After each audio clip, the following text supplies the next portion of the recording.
നാട്ടിലെ കള്ളു കുടിച്ച് നടന്ന ഒരുത്തര് അല്ലാഹുവേ ചാകാൻ കിടക്കുകയാണ്, രോഗം പിടിച്ച് കിടക്കുകയാ.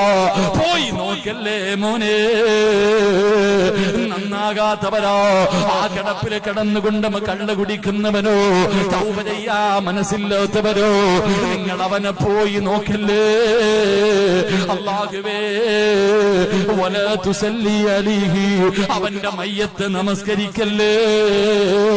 കള്ളു കുടിച്ച് ചത്തുപോയവന്റെ മയ്യത്ത് നിസ്കരിക്കരുത്, അവന്റെ ജനാസയുടെ പുറകിൽ നടക്കരുത്, അവന്റെ ജനാസയുടെ പുറകിൽ നടക്കരുത്. അവനോട് നിങ്ങൾ സലാം പറയല്ലേ. റസൂലുള്ളാഹി പറയുകയോ, കള്ളു കുടിക്കുന്നവന് ആരെങ്കിലും ഒരുരുള ഭക്ഷണം കൊടുത്താ സ്വന്തം ഉമ്മാനെ വ്യഭിചരിച്ചതിന് തുല്യവോ, സ്വന്തം ഉമ്മാനെ വ്യഭിചരിച്ചതിന് തുല്യവോ. അവന് ഭക്ഷണം കൊടുക്കല്ലോ, അവനൊരു രൂപ സഹായം കൊടുക്കല്ലോ.